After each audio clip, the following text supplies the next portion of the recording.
예수께서 이르시되 나는 부활이요 생명이니 나를 믿는 자는 죽어도 살겠고 무릇 살아서 나를 믿는 자는 영원히 죽지 아니하리니 이것을 내가 믿느냐. 아멘. 모든 인간은요, 감옥에서 무기징역을 살아야 하는 죄수와도 같습니다. 우리 스스로는 어떠한 노력을 해도 어떠한 꾀를 써봐도 그 감옥에서 나올 수 없습니다. 그래서 수많은 사람들이요, 절망 속에서 살아갑니다. 하지만 인간은 절망 속에서 살아갈 필요가 없습니다. 하나님이 만드신 이 신비한 세계 속에서 살고 있는 사람은 이 세상의 법뿐만 아니라 하나님의 말씀의 법의 지배를 받기 때문입니다. 하나님은요, 당신의 형상을 따라 지은 인간들이 영원히 감옥에 갇혀 사는 것을 원하지 않으십니다. 하나님은요, 사랑으로 가득한 하나님이시고 사랑 그 자체이신 분이시기 때문입니다. 물론 하나님은 그의 말씀을 어기는 날에는 정녕 죽을 것이라는 법을 내셨습니다. 그러나 하나님은 사랑이시기에 또한 해방의 길을 마련하셨고요, 영벌을 면할 길을 마련해 주셨습니다.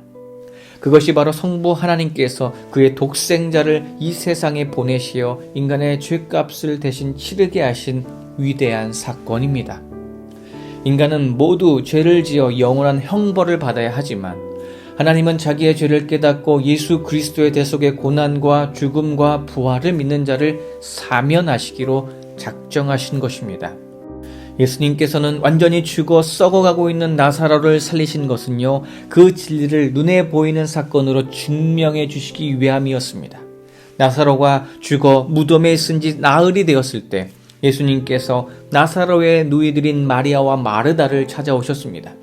마르다가 말합니다. 예수님께서 빨리 오셨다면 오라버니가 죽지 않았을 것이라고 울먹이자 예수님 말씀하십니다.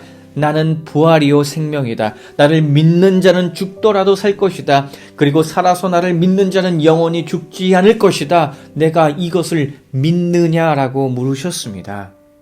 이에 마르다는 대답합니다. 주여 그러하외다라고 답하였습니다.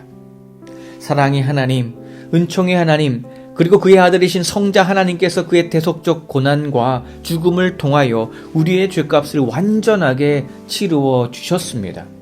그래서 우리는요, 예수님의 질문에 예, 나는 믿습니다라고 고백하기만 하면 됩니다.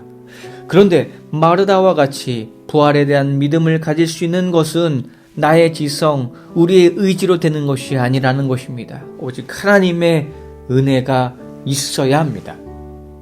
오늘 나는 예수님의 부활, 그리고 나아가서 오늘 내가 영원한 생명으로 부활할 것을 믿고 계십니까? 다시 한번 우리에게 부활의 믿음을 주신 그 하나님의 은혜를 기억하며 감사하는 하루 되시기를 간절히 주님의 이름으로 부탁드립니다.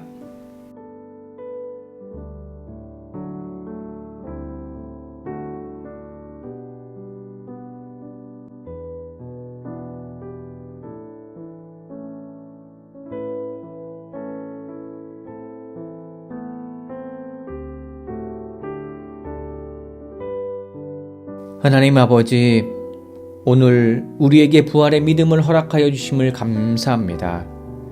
영원히 감옥에 갇혀 있을 수밖에 없는 우리들을 하나님의 사랑으로 인도하여 주시고 아들이신 성자 하나님을 통해 대속적 고난과 죽음을 통해 우리의 죄값을 완전히 치루어 주심을 감사드립니다.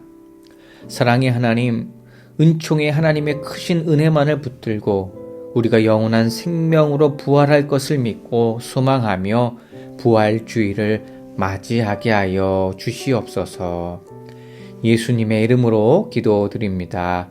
아멘.